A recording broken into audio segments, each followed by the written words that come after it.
Le soleil matinal frappait les gratte-ciels de verre et d'acier de la Défense, le quartier d'affaires parisien qui, ces dernières années, s'était imposé comme un pôle mondial de finance et d'innovation. Parmi les tours les plus emblématiques se dressait la tour Majunga, un colosse de 35 étages qui abritait les sièges des entreprises les plus prestigieuses de la capitale. Au 30e étage se trouvait Dubois Capital, une firme d'investissement dirigée d'une main de fer par Antoine Dubois, un homme convaincu que son empire financier le plaçait bien au-dessus du commun des mortels. Ce lundi-là, Antoine arriva au parking privé au volant de sa berline allemande haut de gamme. Il se gara sur la place où son nom était gravé sur une plaque dorée et ajusta le nœud de sa cravate en soie italienne devant le rétroviseur. À 45 ans, Antoine avait une allure impeccable, une chevelure poivre et sel savamment coupée, un costume sur mesure qui coûtait l'équivalent de 6 mois de salaire pour l'un de ses employés, et une montre suisse qu'il exhibait comme un trophée de ses conquêtes financières. « Bonjour, monsieur Dubois ?» salua le gardien de l'immeuble, s'inclinant légèrement. Antoine se contenta d'un hochement de tête sans quitter son smartphone dernier cri. Pour lui, les employés comme celui-ci n'étaient que des éléments du décor, ne méritant pas toute son attention. Tandis qu'il traversait le hall de marbre en direction des ascenseurs VIP, Antoine passait comme un roi au milieu de ses sujets. Les employés baissaient les yeux, d'autres forcèrent des sourires nerveux. Tous connaissaient son caractère imprévisible et savaient qu'un mot de travers pouvait leur coûter leur emploi. Dans l'ascenseur, il appuya sur le bouton du 30e étage et commença un appel, sans se soucier des 2 autres occupants qui semblaient en se faire tout petits dans les coins de la cabine. « Paul, je ne suis pas intéressé par les excuses. Ce terrain doit être à nous avant la fin du mois. Si le propriétaire ne veut pas vendre au prix qu'on propose, trouvez-lui quelque chose. Tout le monde a un point faible, une dette cachée, un secret de famille. » Il marqua une pause, remarquant que les 2 autres occupants de l'ascenseur faisaient semblant de ne pas écouter. « On en reparle plus tard, à mon bureau. » L'ascenseur s'arrêta au 15e étage, et les 2 employés s'empressèrent de sortir, comme s'ils pouvaient enfin respirer. Antoine sourit intérieurement. Il adorait cette sensation de pouvoir, cette capacité à intimider sans avoir à faire d'efforts. Arrivé au 30e étage, sa secrétaire, Céline, l'attendait déjà avec une pile de dossiers et une tasse de café préparée exactement comme il l'aimait. « Bonjour, monsieur Dubois. Vous avez une réunion avec le conseil d'administration à 10 heures, un déjeuner avec le secrétaire d'État au logement à midi, et à 15 heures, une visioconférence avec les investisseurs de Dubaï. » Antoine saisit la tasse sans un mot de remerciement. « Annulez le déjeuner avec le secrétaire d'État. Dites qu'un imprévu est survenu. Cet incapable ne veut que plus d'argent pour sa campagne de réélection. Et envoyez quelqu'un nettoyer mon bureau, ça sent encore le produit d'entretien bon marché depuis la semaine dernière. » Céline acquiesça, dissimulant son malaise. Elle travaillait avec Antoine depuis 5 ans et ne s'était toujours pas habituée à son mépris pour les autres. Mais le salaire qu'elle recevait lui permettait de subvenir aux besoins de sa mère malade et de payer les études de sa petite sœur. Un prix que beaucoup étaient moins prêts à payer pour endurer l'enfer quotidien qu'était le fait de travailler avec Antoine Dubois. À l'intérieur de son bureau, Antoine observa la vue panoramique sur la ville. De là, il pouvait voir le contraste entre les beaux quartiers de l'ouest parisien et les zones plus populaires de la banlieue. Pour lui, cette vue représentait parfaitement le fonctionnement du monde. Certains étaient nés pour être au sommet, à regarder d'en haut, tandis que d'autres étaient condamnés à ramper en bas. « Monsieur Dubois, Madame Martin de l'agence immobilière Le Marais est en ligne », annonça Céline via l'interphone. Antoine décrocha, un sourire qui n'atteignait pas ses yeux. Madame Martin était en charge de la négociation d'un terrain stratégique dans le quartier de l'île de la Cité, où Antoine prévoyait de construire un complexe résidentiel de luxe qui doublerait son patrimoine. « Chère Madame Martin, apportez-moi de bonnes nouvelles. »« Bonjour Antoine, j'ai bien peur que nous ayons un problème. Le terrain a été vendu hier après-midi. » Antoine sentit le sang lui monter à la tête. « Quoi? Vendu? À qui? » Une entreprise nommée Lemaître Partners. D'après ce que je sais, ils ont payé en espèces à un prix bien supérieur au marché. Lemaître Partners, jamais entendu parler. C'est qui ces amateurs? Antoine frappa le bureau si fort que son stylo en or roula par terre. Découvrez tout sur eux. Je veux savoir qui se cache derrière ça et comment ils ont osé me griller la priorité. Après avoir raccroché, Antoine resta à regarder par la fenêtre, la vue troublée par sa colère. En 20 ans de carrière à Paris, il avait construit une réputation basée sur la peur. Personne ne se mettait en travers de ses affaires. Personne n'osait concurrencer sur son territoire. L'interphone retentit à nouveau. « Monsieur Dubois, je vous rappelle que dans 30 minutes commence la réunion avec le conseil d'administration au sujet des licenciements dans le secteur financier. » Antoine sourit. Les licenciements étaient l'une de ses parties préférées du travail. Il y avait quelque chose d'excitant à décider du destin professionnel des gens, à voir le désespoir dans les yeux de ceux qui recevaient la nouvelle. Pour lui, c'était une autre façon d'exercer son pouvoir. Préparer la liste des noms. Je veux que Bernard soit viré. Cet idiot a remis en question ma décision lors de la dernière réunion. Antoine ajusta sa montre. Et faites-moi apporter un nouveau café. Celui-ci a déjà refroidi. Pendant qu'il attendait, ses pensées revinrent à ses Lemaître Partners, qui oserait rivaliser avec lui à Paris. Peu importe. Comme tant d'autres qui avaient essayé, ils apprendraient vite qu'Antoine Dubois n'était pas seulement un homme d'affaires prospère, il était un prédateur dans le monde des affaires. Ce qu'Antoine ne savait pas, c'est qu'au même moment, une femme de 52 ans, vêtue d'un simple uniforme d'agent d'entretien, entrait discrètement dans le hall de la tour Majunga. Avec un badge l'identifiant simplement comme Marianne, services généraux, elle observait tout attentivement, enregistrant chaque interaction, chaque regard, chaque geste des employés et des cadres qui passaient en se dépêchant, rendant sa présence invisible. Peu de gens auraient imaginé que cette dame aux cheveux grisonnants, partiellement cachée sous une simple charlotte, poussant son chariot de produits d'entretien, était sur le point de transformer à jamais l'empire qu'Antoine Dubois croyait imprenable. Pendant qu'Antoine Dubois tenait sa réunion au 30e étage, Marianne Lemaître poussait son chariot de nettoyage dans les couloirs du 25e étage de la tour Majunga. Ses yeux attentifs ne manquaient aucun détail, de la façon dont les cadres traitaient leurs secrétaires au gaspillage de papier dans les imprimantes. Elle notait mentalement chaque observation, assemblant un puzzle qui allait révéler la véritable culture de cet environnement de travail. Marianne avait grandi dans une banlieue populaire de Marseille, fille d'une couturière et d'un maçon qui lui avaient enseigné la valeur du travail honnête. Très tôt, elle avait fait preuve d'une intelligence exceptionnelle, décrochant des bourses d'études qui l'avaient menée jusqu'à une prestigieuse école de commerce. Au fil de 3 décennies, elle avait transformé une petite boutique de matériaux de construction héritée de son père en l'un des plus grands groupes d'entreprises du pays, tout en conservant ses principes et en valorisant les gens bien plus que le profit. À 52 ans, Marianne était maintenant la présidente du groupe Lemaître, un conglomérat qui comprenait Lemaître Partners, la société qui venait d'acquérir la tour Majunga et plusieurs autres biens immobiliers à Paris. Mais peu de gens connaissaient son visage. Elle préférait rester loin des projecteurs, se concentrant sur l'expansion durable de ses affaires et sur le bien-être de ses plus de 10 000 employés répartis dans toute la France. « Vous avez besoin d'aide ?» demanda un jeune assistant, remarquant que Marianne peinait à faire passer son lourd chariot par-dessus une petite marche dans le couloir. « Merci, mon grand », répondit-elle avec un sourire sincère, observant comment le jeune homme l'aidait sans hésiter, malgré son costume bien coupé qui contrastait avec son simple uniforme. « Vous êtes nouvelle ici? Je ne me souviens pas de vous avoir déjà vu, » commenta-t-il en rajustant sa cravate après le petit effort. « J'ai commencé aujourd'hui. Je découvre encore l'immeuble, » répondit Marianne s'en tenant à sa couverture. « Vous avez l'air d'aimer votre travail. »« Oui, j'aime ça, mais... » Le jeune homme regarda autour de lui, s'assurant qu'ils étaient seuls. « L'ambiance peut être assez toxique parfois. Surtout quand Monsieur Dubois est de mauvaise humeur, ce qui arrive presque tous les jours, » ajouta-t-il avec un rire nerveux. Marianne acquiesça, l'air de comprendre. « J'ai déjà travaillé dans des endroits comme ça. C'est difficile quand les chefs oublient que nous sommes tous des êtres humains. » « Exactement. » Le jeune homme sembla soulagé d'avoir trouvé quelqu'un qui le comprenait. « Ah, je m'appelle Arthur, je suis analyste financier junior. »« Enchanté, Arthur. Je m'appelle Marianne. » Après une brève conversation, Arthur dut retourner travailler et Marianne continua son inspection déguisée. Ce n'était pas la première fois qu'elle utilisait cette méthode. Sa « technique d'immersion », comme elle l'appelait, était une marque de fabrique de sa gestion.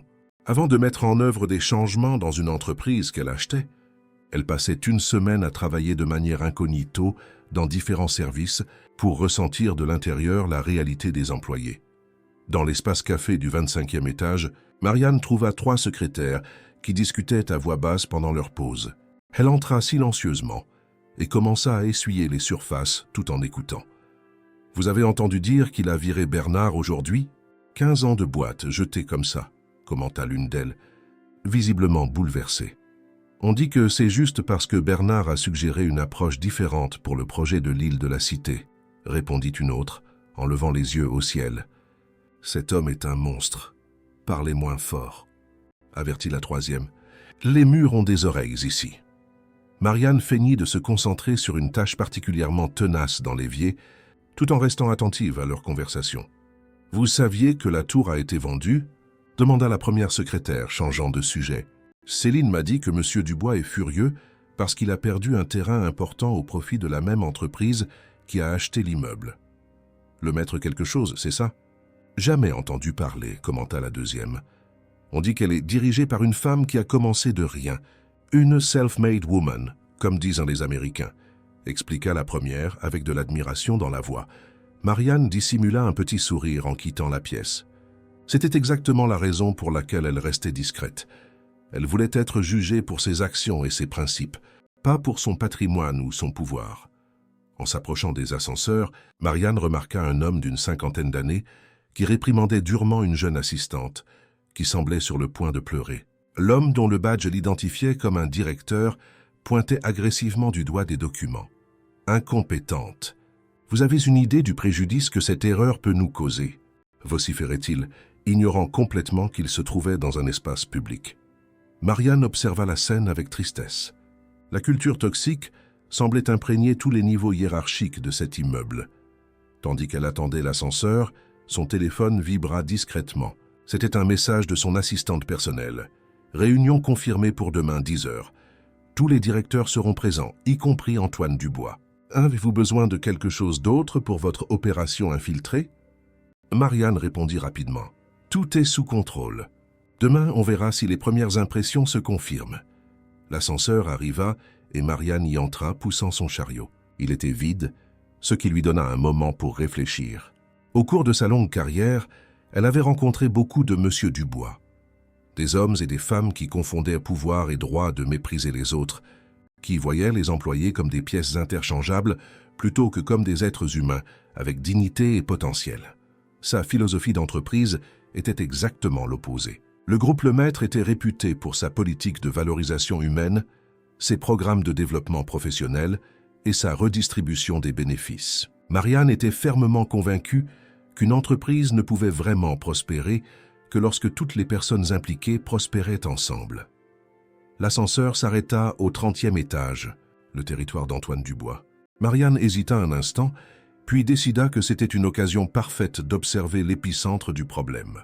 Elle poussa son chariot à l'extérieur et commença à nettoyer les vitres du couloir qui menait au somptueux bureau de la présidence. De là où elle se trouvait, elle pouvait voir Antoine à travers les murs de verre de son bureau, gesticulant avec irritation tout en parlant au téléphone. Son langage corporel exprimait l'arrogance et l'impatience. À ses côtés, une secrétaire à l'air fatiguée, probablement Céline, mentionnée par les femmes à l'espace café, essayait de lui montrer des documents, ne recevant que des gestes de refus. « Excusez-moi. Vous ne devriez pas être ici, » dit une voix derrière elle. Marianne se retourna et vit un homme en costume qui semblait être une sorte de manager. « Pardon, monsieur. Je nettoie les couloirs, » répondit-elle humblement. « Le 30e étage a des horaires spécifiques pour le nettoyage. On ne veut pas que les agents d'entretien circulent pendant les heures de bureau, » expliqua-t-il, sur un ton qui se voulait poli, mais qui transparaissait le dédain. « Revenez après 18 heures. »« Bien sûr, monsieur. »« Je m'excuse pour le dérangement, » répondit Marianne, commençant à rassembler son matériel. En retournant à l'ascenseur, elle remarqua qu'Antoine sortait brusquement de son bureau, apparemment en route pour une réunion. Leurs regards se croisèrent un instant. Mais pour lui, Marianne était complètement invisible, juste une autre travailleuse sans importance dans son royaume personnel. Ce qu'Antoine n'imaginait pas, c'est qu'en moins de 24 heures, il se retrouverait face à cette même femme de ménage, mais dans des circonstances complètement différentes. Marianne entra dans l'ascenseur avec un petit sourire aux lèvres, anticipant le moment où les masques tomberaient et où la véritable nature de chacun serait révélée. Le mardi matin se leva sous une fine pluie parisienne qui embuait les fenêtres de la tour Majunga et créait un balai de parapluies colorés sur les trottoirs en contrebas. Antoine Dubois arriva plus tôt que d'habitude, irrité par la nouvelle qu'il avait reçue la veille. Ces fameux Lemaître Partners n'étaient pas seulement les nouveaux propriétaires de l'immeuble, mais ils avaient aussi acquis 3 autres terrains qu'ils convoitaient pour de futurs projets. Maudits opportunistes, marmonna-t-il pour lui-même en traversant le parking. Son humeur déjà difficile était particulièrement sombre ce matin-là. Le hall était presque vide à cette heure, avec seulement quelques employés matinaux et l'équipe de sécurité. Antoine se dirigea directement vers l'ascenseur exécutif, sans saluer personne. Il entra dans la cabine vide et sortit immédiatement son téléphone pour vérifier ses messages alors que les portes se fermaient. Au 3e étage, l'ascenseur s'arrêta. Les portes s'ouvrirent, révélant une femme d'une 50aine d'années vêtue d'un uniforme d'entretien, la même qu'il avait complètement ignorée la veille. Marianne entra en poussant son chariot de produits, le saluant d'un poli « Bonjour ». Antoine ne répondit pas. Il la regarda une seconde, comme s'il évaluait un meuble gênant, puis fit 2 pas en arrière, s'éloignant le plus possible. L'ascenseur n'était pas grand, et la présence du chariot de nettoyage rendait l'espace encore plus restreint. Le silence gênant fut interrompu par la sonnerie du téléphone d'Antoine. Il décrocha immédiatement, sans se soucier de la présence de Marianne. « Antoine Dubois », s'annonça-t-il d'une voix d'homme d'affaires. « Oui, Paul, je suis en route pour le bureau. Qu'est-ce que vous avez découvert sur Lemaître Partners ?» Marianne continua à regarder discrètement droit devant, comme si elle n'écoutait pas, mais ses oreilles étaient attentives. « Comment ça, vous n'avez rien trouvé de pertinent ?» Une entreprise de cette envergure ne sort pas de nulle part. Engagez un autre détective s'il le faut, mais je veux savoir qui est derrière tout ça d'ici la fin de la journée. Antoine semblait de plus en plus irrité. L'odeur des produits d'entretien dans le chariot de Marianne lui fit froncer le nez de dégoût. Il couvrit le micro du téléphone un instant et se tourna vers elle. « Cette odeur est insupportable. Vous ne pouvez pas utiliser des produits moins agressifs ou au moins utiliser l'ascenseur de service ?» Marianne le fixa avec sérénité. « Désolé pour le dérangement, monsieur. L'ascenseur de service est en maintenance aujourd'hui. » Antoine leva les yeux au ciel et revint à sa conversation. « Paul, je dois raccrocher. Je suis coincé dans un ascenseur avec... Bon, peu importe. Je vous vois à la réunion. » Après avoir raccroché, Antoine se mit à taper frénétiquement sur son téléphone, essayant d'ignorer la présence de la femme à ses côtés. L'ascenseur s'arrêta de nouveau au 15e étage, mais personne n'entra. Alors que les portes se refermaient, Antoine ne put cacher son agacement. « Ces gens-là devraient connaître leur place, » murmura-t-il, assez fort pour que Marianne l'entende. Un immeuble de cette catégorie devrait avoir des règles plus strictes sur qui peut utiliser les ascenseurs principaux. Marianne l'observa du coin de l'œil. En 30 ans de construction de son empire, elle avait rencontré des dizaines d'hommes comme lui. Des gens qui confondaient réussite financière et valeur humaine, qui croyaient que le contenu de leur compte en banque déterminait leur droit au respect. « Vous travaillez depuis longtemps dans cet immeuble ?» demanda-t-elle avec un intérêt sincère. Antoine parut surpris que la femme de ménage ait l'audace d'engager la conversation. Il hésita un instant, envisageant de l'ignorer complètement, mais son ego prit le dessus. « Ma société a été l'une des premières à s'installer ici, quand cet immeuble n'était encore qu'un projet. Je suis le fondateur et PDG de Dubois Capital. » Marianne hocha la tête, comme si elle était impressionnée. « Ça doit être une grande responsabilité. » Antoine se gonfla de fierté. « Ce n'est certainement pas quelque chose que tout le monde peut comprendre. J'ai construit mon empire de zéro, sans l'aide de personne. Aujourd'hui, nous gérons des investissements de plusieurs milliards. » « Impressionnant, » commenta Marianne. « Vous pensez que la nouvelle direction de l'immeuble va apporter des changements ?» L'expression d'Antoine s'endurcit instantanément. « Si vous faites référence à ces amateurs de Lemaître Partners, je doute qu'ils fassent long feu sur le marché. Paris a des règles non écrites sur le territoire d'entreprise et ils s'aventurent en terrain dangereux. » À cet instant, une forte secousse agita l'ascenseur. Les lumières clignotèrent et avec un à-coup brusque, la cabine s'arrêta complètement. L'éclairage de secours s'activa automatiquement, peignant l'intérieur dans une lumière faible et bleutée. « Qu'est-ce que c'est que ça ?» Antoine appuya à plusieurs reprises sur le bouton d'urgence. « C'est tout ce qu'il me fallait ?» Marianne garda son calme, réajustant son chariot pour s'assurer que rien ne tombe. « On dirait qu'on est coincé.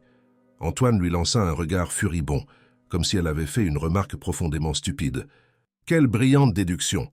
répondit-il sarcastiquement. L'interphone de l'ascenseur crachota. « Mesdames et messieurs, nous nous excusons pour le désagrément. Il y a eu une panne du système électrique due à la pluie. Nos techniciens travaillent déjà pour résoudre le problème. Temps estimé pour un retour à la normale, environ 30 minutes. »« 30 minutes !» explosa Antoine, frappant le panneau de l'ascenseur. « J'ai une réunion cruciale dans 10 minutes.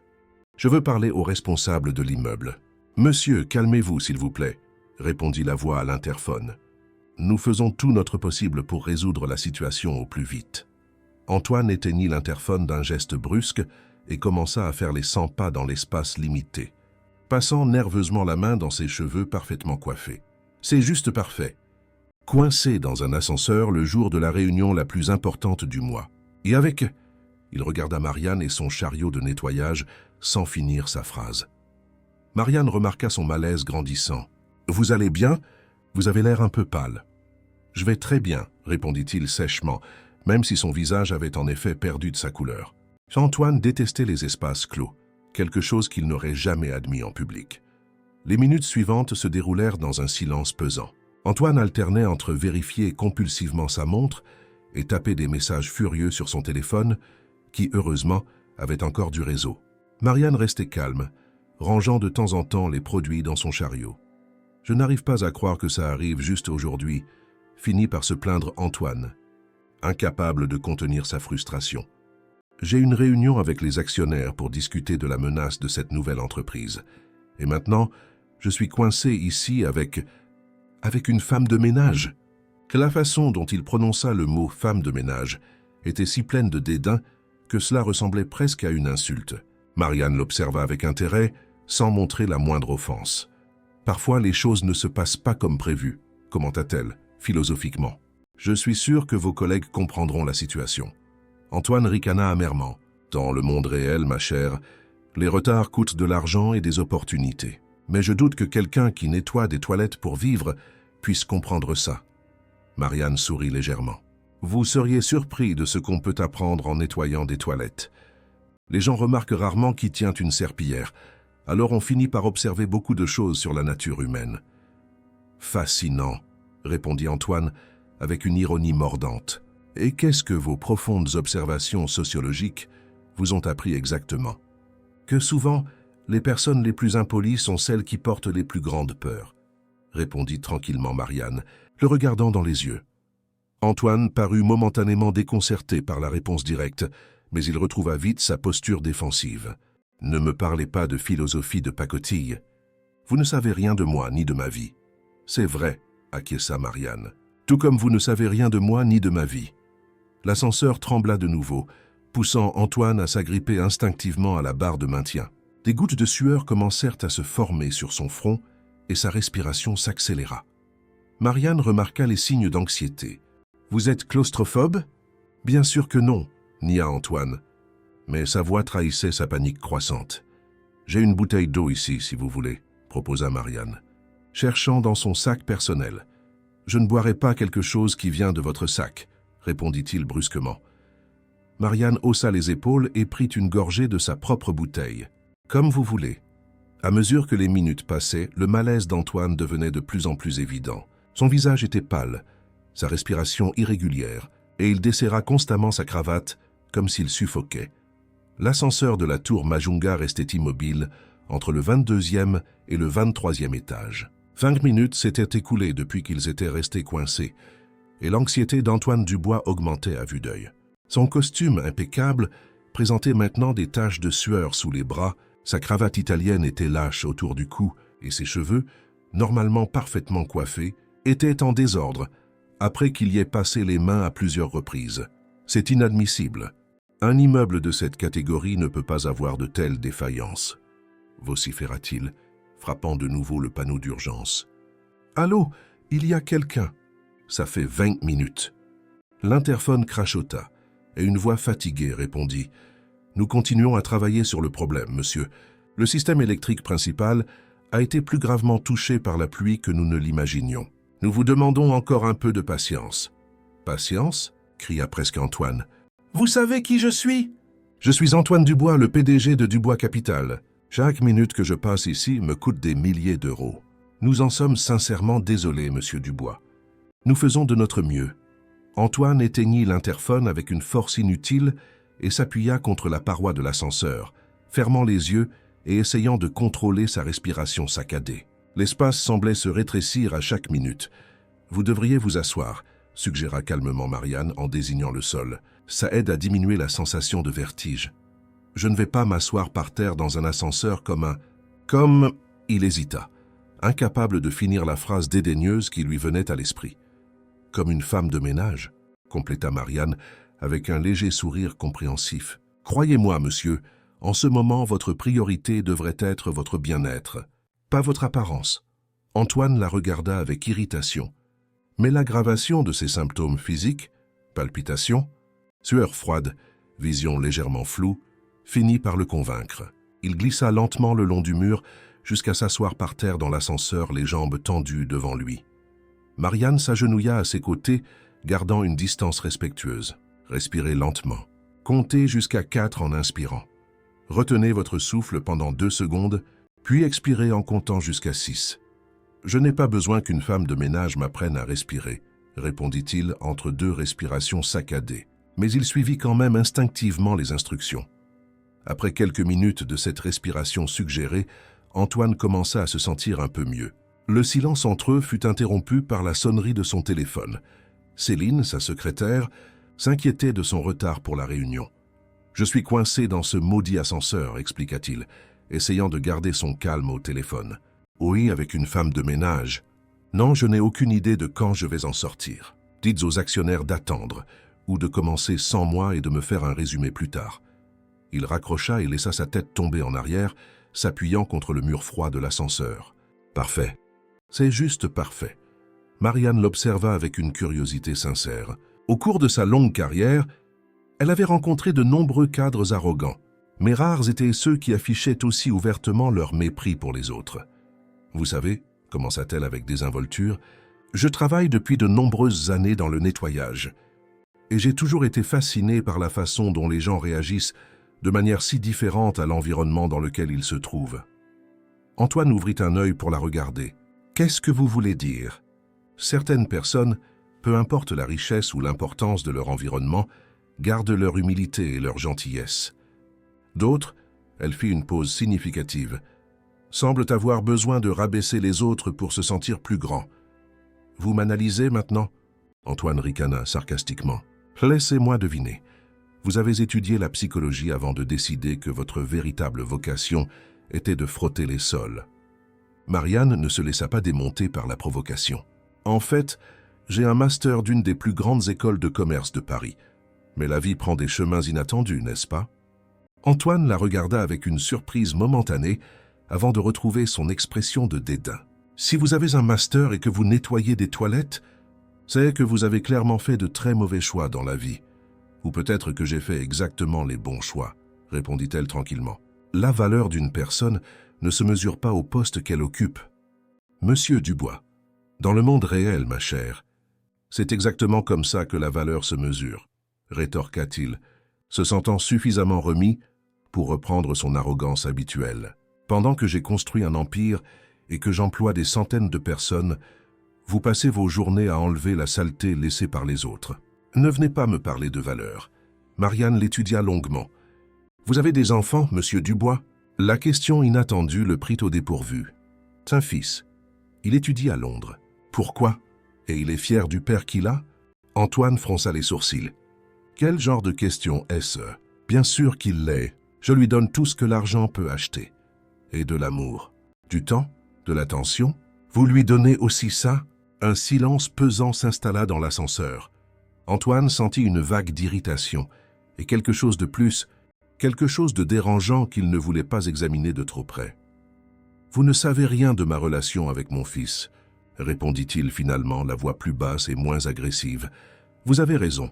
Je ne sais pas, » acquiesça Marianne. « Tout comme vous ne savez rien de ma vie en dehors de cet uniforme. » Antoine l'observa avec un mélange d'irritation et de curiosité réticente. Il y avait quelque chose dans la dignité tranquille de cette femme qui l'intriguait malgré lui. « Alors éclairez-moi, » le défia-t-il avec sarcasme. Quelle est l'histoire fascinante de la femme de ménage avec un master? Marianne sourit légèrement. J'ai grandi dans une cité de Marseille.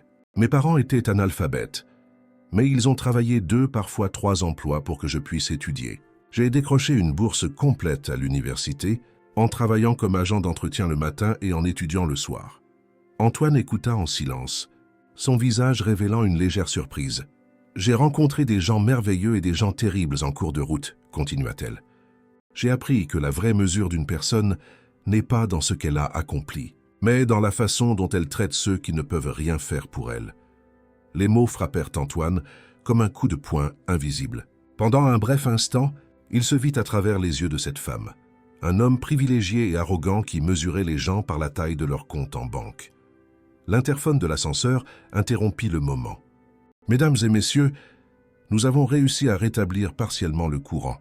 L'ascenseur sera de nouveau en service dans environ 5 minutes. » « Enfin !» s'exclama Antoine, se levant rapidement et rajustant son costume froissé. Il vérifia son téléphone. Il avait complètement manqué la réunion avec les actionnaires. Marianne se leva calmement aussi, réorganisant les produits dans son chariot. Le bref moment de vulnérabilité d'Antoine était passé, et son masque de supériorité retrouva sa place. « Eh bien, c'était une expérience. Éducative, commenta-t-il avec un sourire artificiel. J'espère sincèrement que nos chemins ne se croiseront plus. » Marianne le fixa droit dans les yeux. « Vous n'avez vraiment aucune idée de qui je suis, n'est-ce pas ?» Antoine fronça les sourcils, confus. Une femme de ménage avec un diplôme et des philosophies de pacotille sur la vie. À cet instant, l'ascenseur trembla légèrement et commença à se déplacer. Marianne sourit énigmatiquement. « Monsieur Dubois, vous venez de passer près d'1 heure coincé dans un ascenseur à insulter la présidente de Lemaitre Partners et la nouvelle propriétaire de cet immeuble. » Le visage d'Antoine devint instantanément livide. Ses lèvres s'entr'ouvrirent, mais aucun son n'en sortit.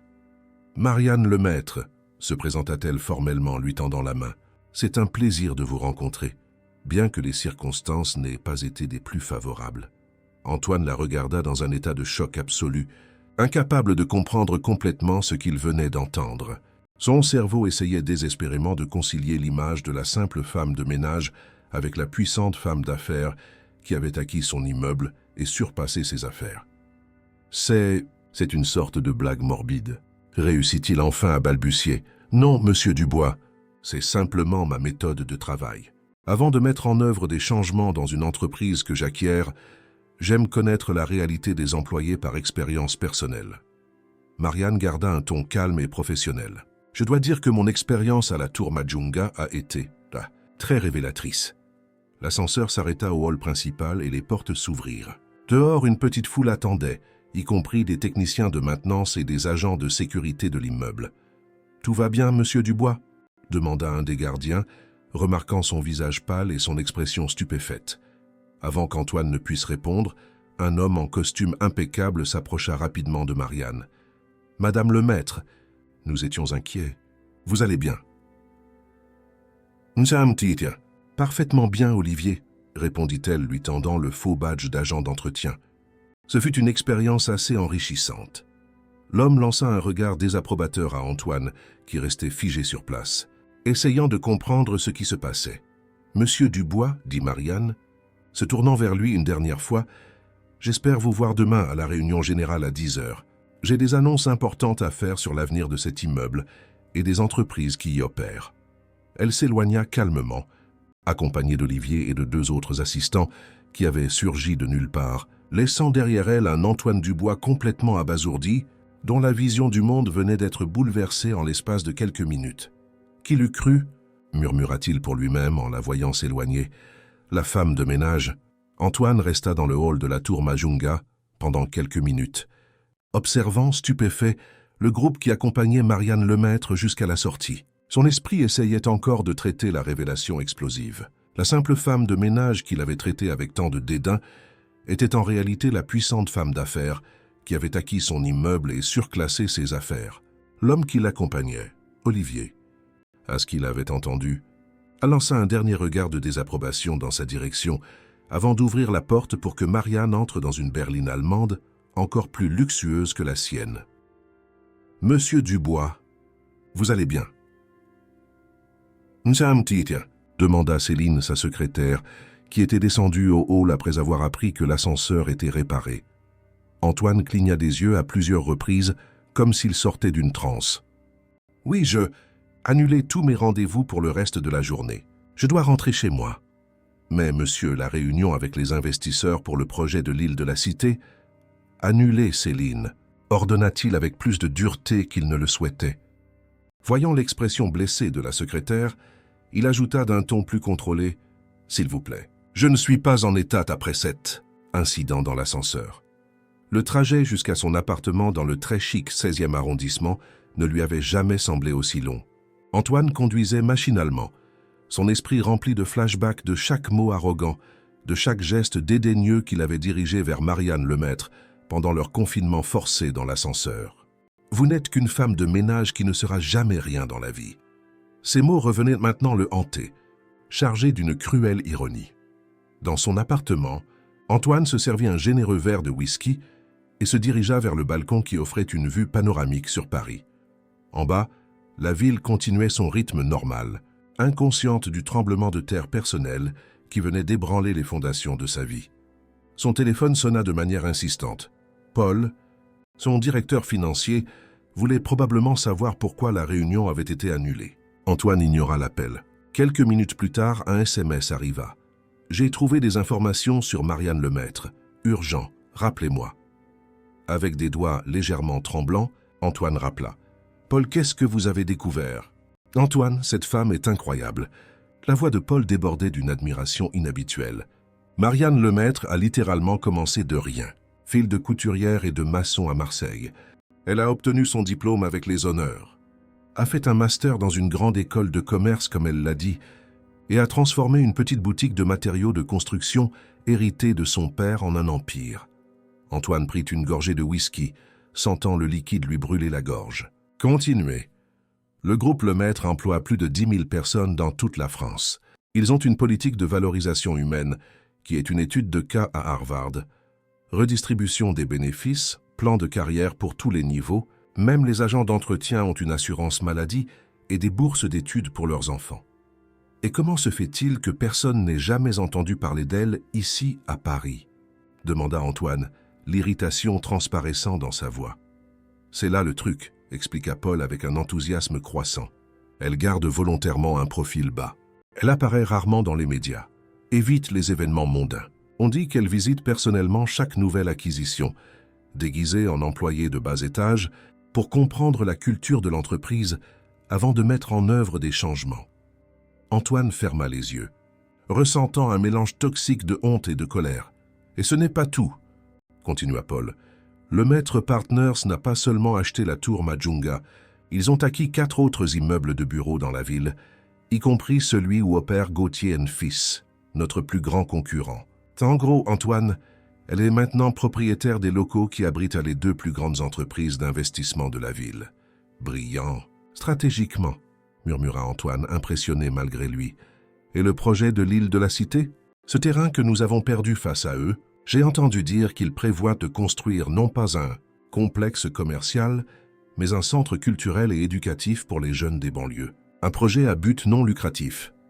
Antoine raccrocha quelques minutes plus tard, jetant son téléphone sur le canapé comme si l'appareil l'avait trahi. La narration qui se construisait était dévastatrice pour son ego. Marianne Lemaître n'était pas seulement une réussite. Elle représentait tout ce qu'il n'était pas. Elle avait bâti un empire sur des valeurs, pas seulement sur le profit. Elle était respectée, pas crainte. Elle utilisait son pouvoir pour élever les autres, pas pour les rabaisser. La nuit fut blanche pour Antoine.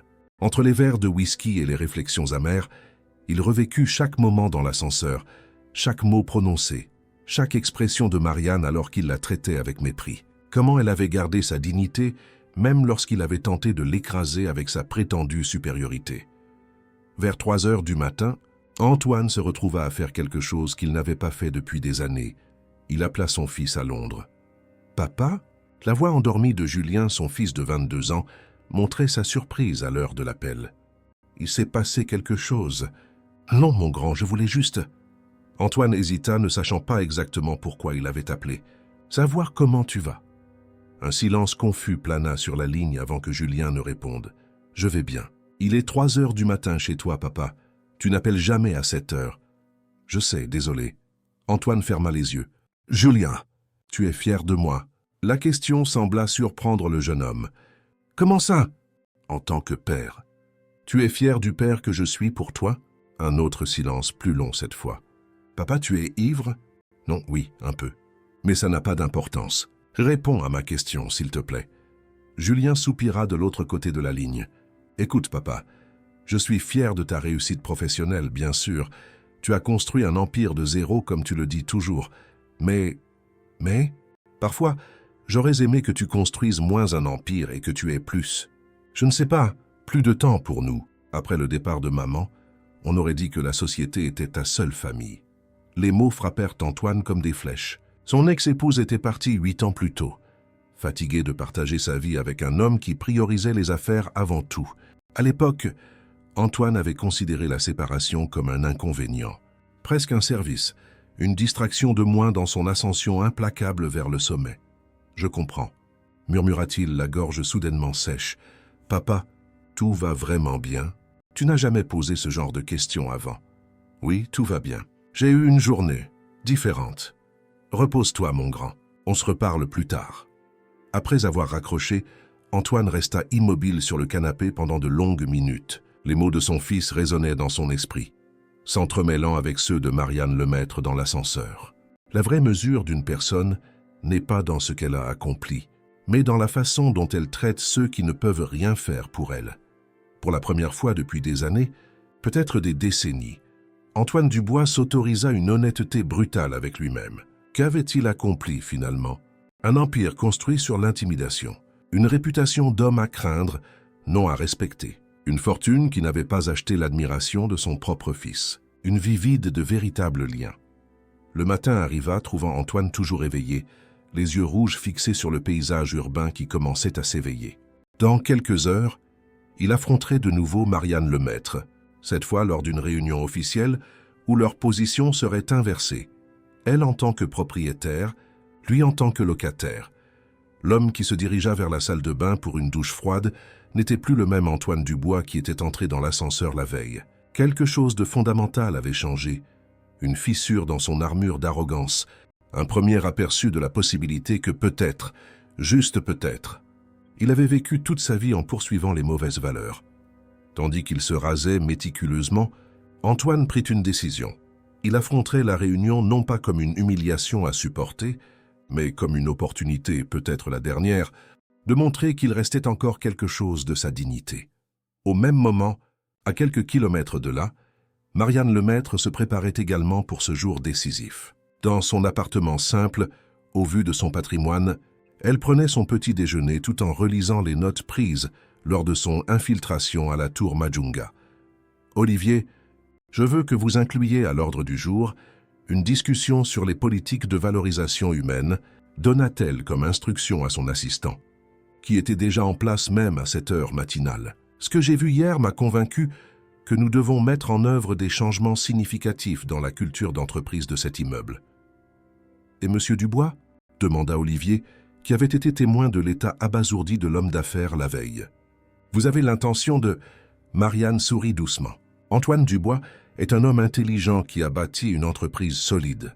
Je n'ai aucun intérêt à le détruire, Olivier. Mais il avait besoin d'un choc avec la réalité. Vous avez un cœur très généreux, commenta Olivier, qui travaillait avec Marianne depuis plus de 2 décennies.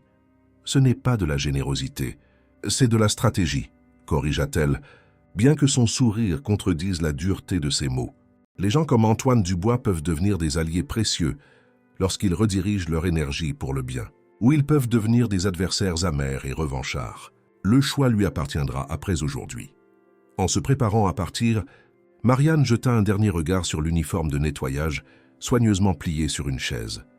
Un rappel de la leçon qu'elle espérait avoir enseignée non seulement à Antoine, mais à tous les cadres de la tour Majunga.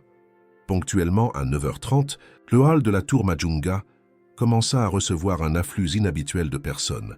Les cadres de toutes les entreprises installés dans l'immeuble, convoqués pour une réunion extraordinaire avec la nouvelle propriétaire, arrivaient en petits groupes, discutant à voix basse, spéculant sur ce qui les attendait. Au milieu des murmures, le nom d'Antoine Dubois était souvent mentionné. Les rumeurs sur sa rencontre avec Marianne Lemaître dans l'ascenseur s'étaient répandues à une vitesse impressionnante.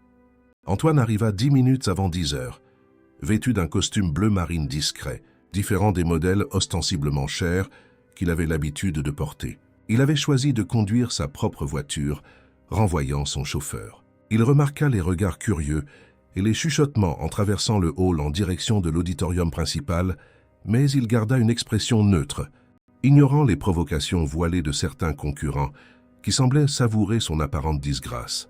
L'auditorium, d'une capacité de 200 personnes, était presque entièrement occupé. Au premier rang, des sièges réservés attendaient les PDG et les directeurs des principales entreprises installés à la tour Majunga. Antoine hésita un instant en voyant son nom sur l'un de ces sièges. Juste à côté de la chaise destinée à François Gauthier, le PDG de Gauthier & Fils, son plus grand concurrent. « Dubois », salua François avec un sourire qui cachait mal sa satisfaction. Quelle réunion inattendue, n'est-ce pas? On dirait qu'on a une nouvelle patronne. Antoine acquiesça brièvement et s'assit, ignorant la provocation.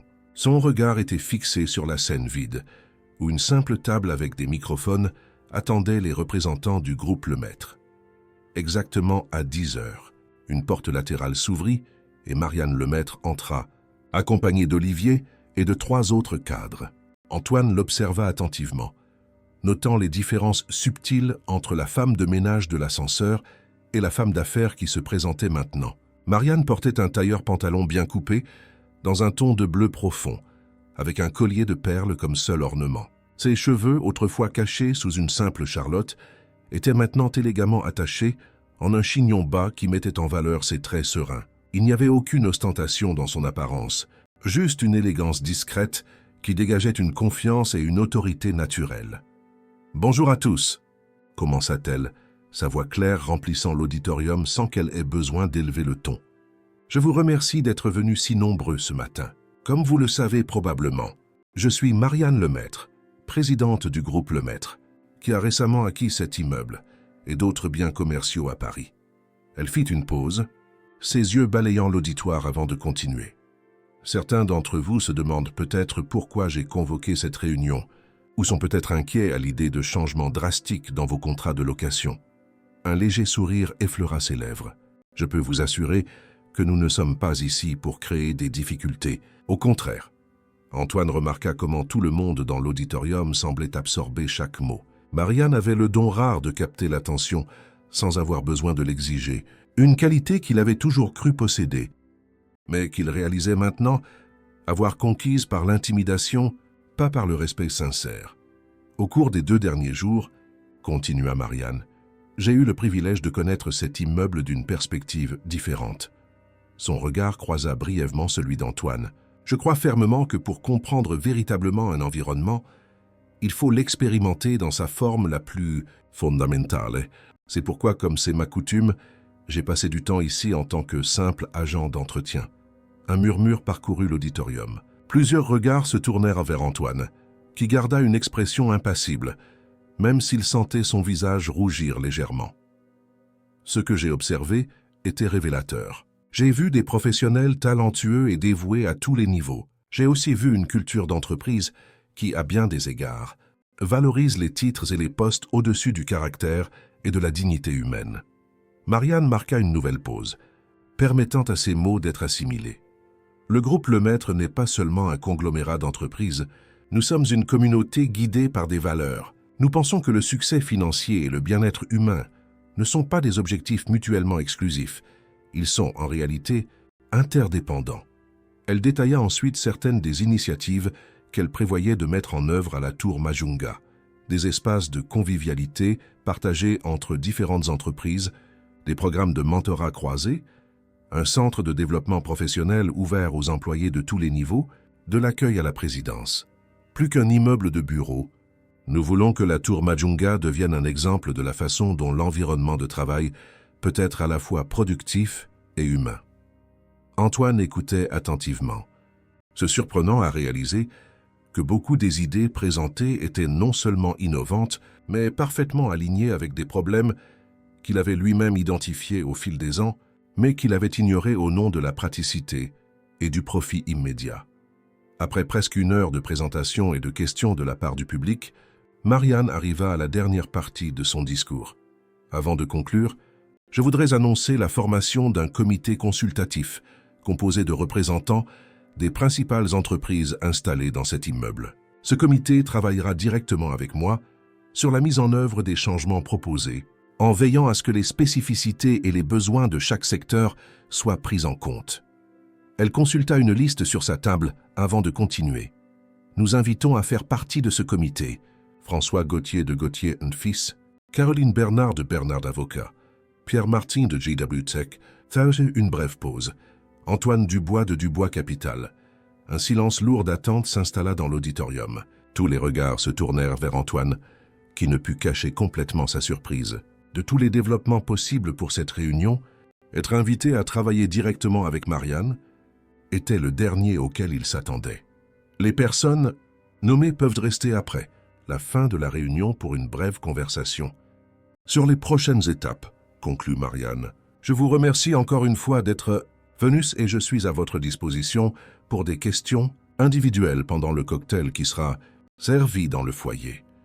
Alors que les participants se levaient et commençaient à se diriger vers la sortie, Antoine resta assis, traitant ce qui venait de se passer. François Gauthier s'arrêta à ses côtés avec une expression confuse. « Qu'est-ce que tu as fait pour mériter ça, Dubois ?»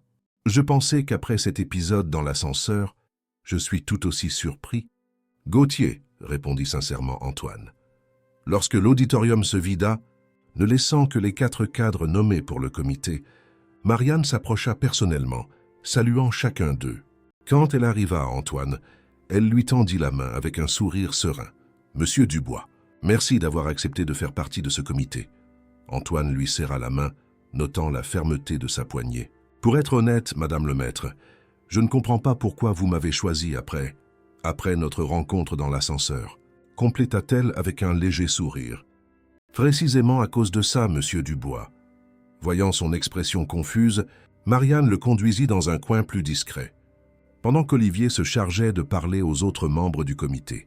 « Vous devez vous demander pourquoi je vous placerai dans une position d'influence après la façon dont vous m'avez traité, » dit-elle directement, sans aucune rancune dans sa voix. « La question m'a traversé l'esprit, » admit Antoine. « Au cours de ma carrière, Monsieur Dubois, j'ai appris à reconnaître les schémas de comportement. Ce que j'ai vu dans l'ascenseur était un homme arrogant et insensible. Oui, mais j'ai aussi vu quelque chose de plus.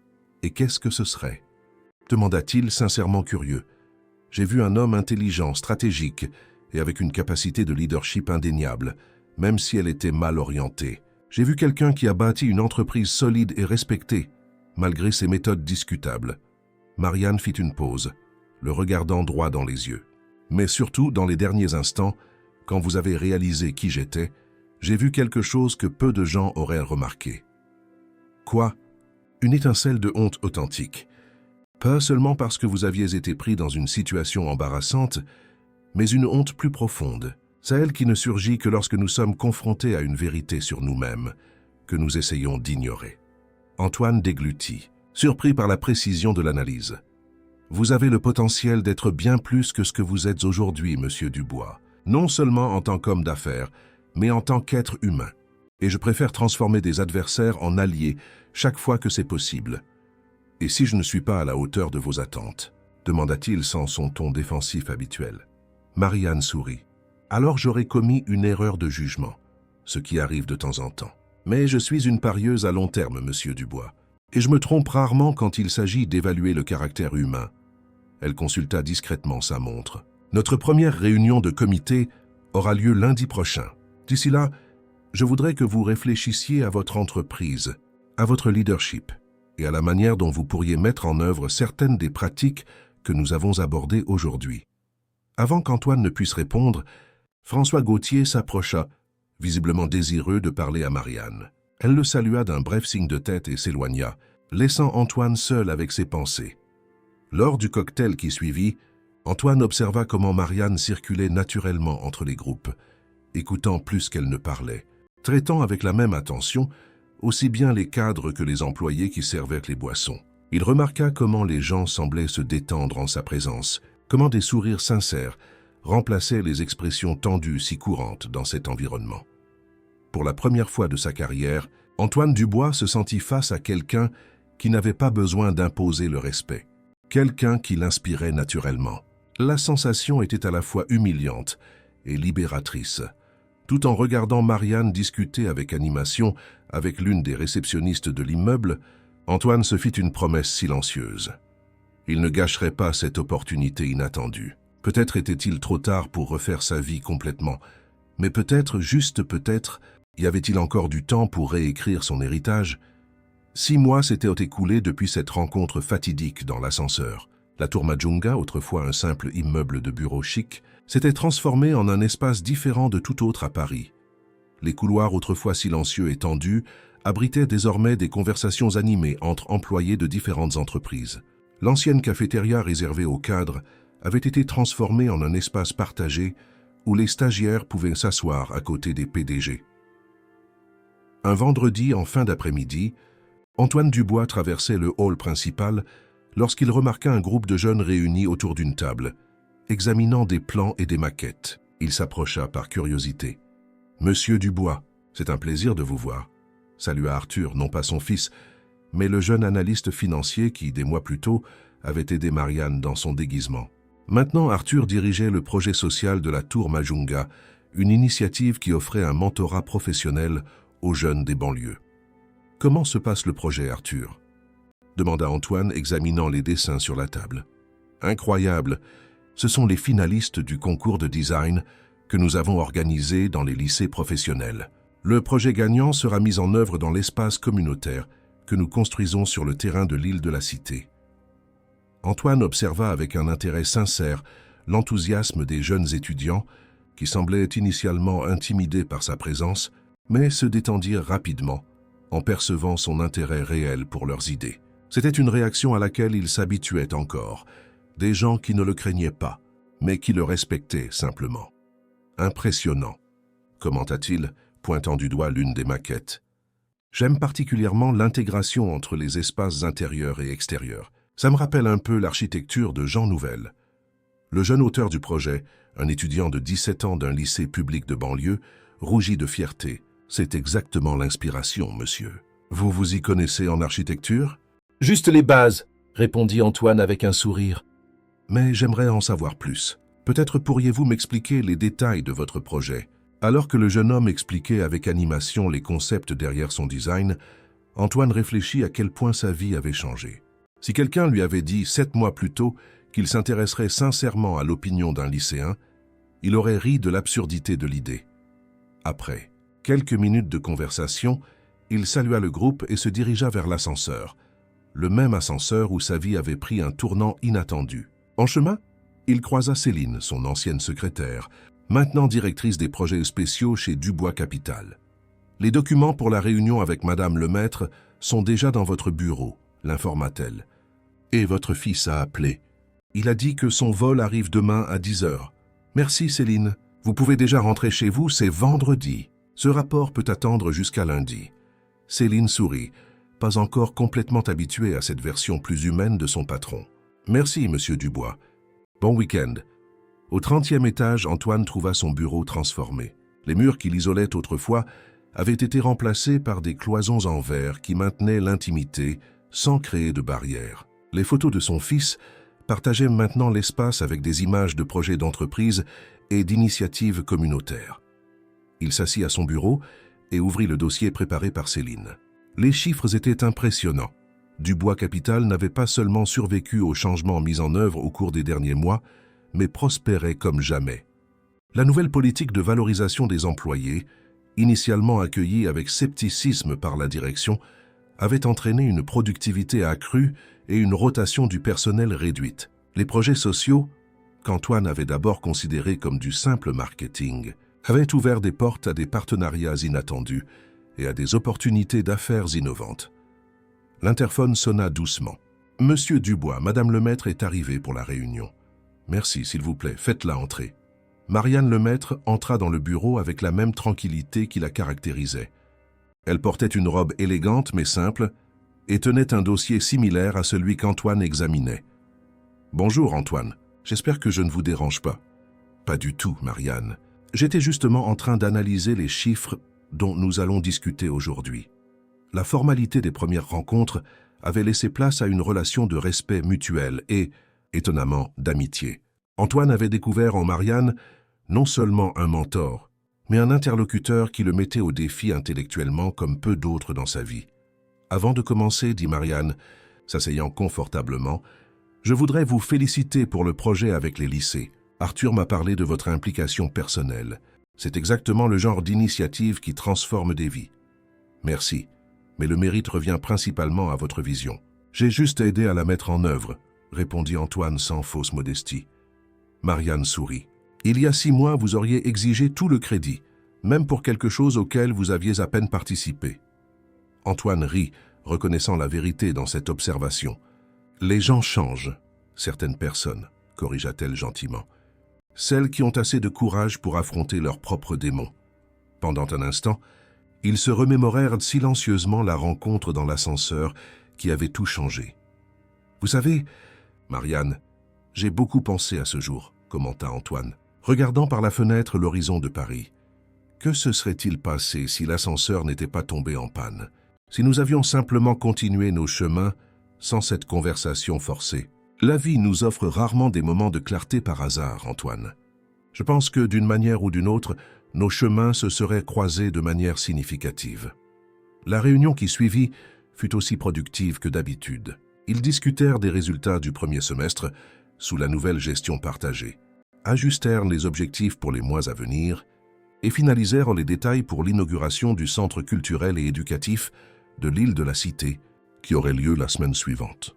À la fin, alors que Marianne se préparait déjà à partir, Antoine la retint avec une question. « Pourquoi faites-vous ça, Marianne? Pourquoi vous déguisez en employé de bas étage alors que vous pourriez simplement engager des consultants pour évaluer les entreprises que vous acquérez ?» Marianne réfléchit un instant avant de répondre. « Parce que les consultants voient ce que nous attendons d'eux. Ils suivent des scripts, posent des questions prévisibles, reçoivent des réponses préparées.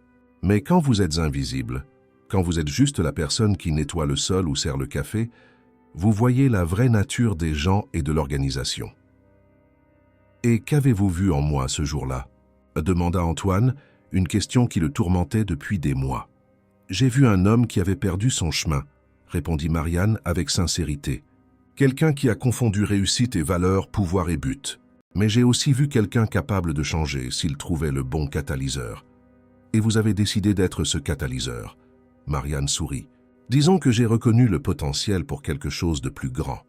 Le reste, ça a été votre choix. » Après le départ de Marianne, Antoine resta dans son bureau pendant un certain temps, à réfléchir. Le lendemain, son fils arriverait de Londres pour une visite de 2 semaines, la plus longue depuis des années.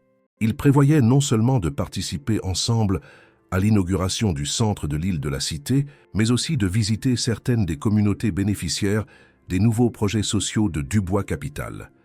Julien avait montré un intérêt surprenant pour les changements mis en œuvre par son père. Lors de leurs appels hebdomadaires, maintenant une tradition sacrée pour Antoine, le jeune homme exprimait à la fois de la fierté et de la curiosité pour cette nouvelle phase de l'entreprise familiale. En fin de journée, alors que le soleil se couchait sur Paris, Antoine fit quelque chose qu'il n'aurait jamais imaginé 6 mois plus tôt. Il prit l'ascenseur jusqu'à l'étage de la maintenance, où il rencontra Jean, le responsable du nettoyage de nuit. « Bonsoir. Jean, je suis venu vous remercier personnellement pour le travail de votre équipe. Le 30e étage n'a jamais été aussi bien entretenu. » L'homme, initialement surpris par la présence du cadre dans son domaine, afficha un sourire sincère. « Merci, monsieur Dubois. On fait de notre mieux.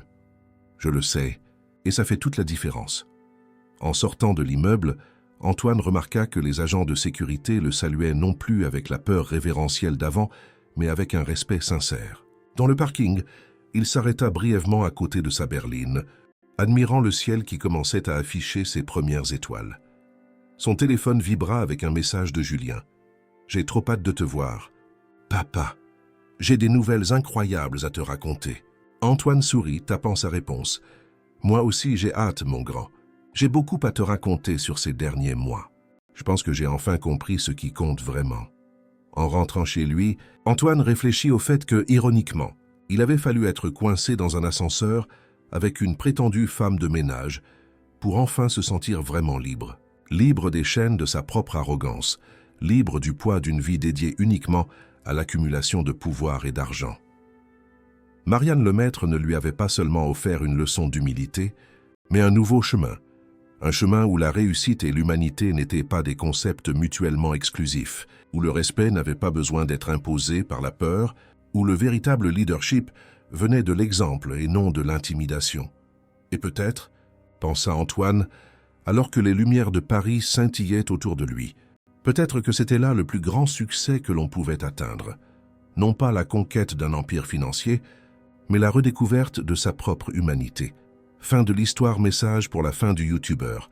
Mes amis, nous espérons que l'histoire d'Antoine et de Marianne vous a touché et vous a fait réfléchir sur la véritable valeur des relations humaines dans notre société. Pour continuer ce voyage d'émotion et d'apprentissage, nous avons préparé une playlist spéciale avec des histoires tout aussi captivantes.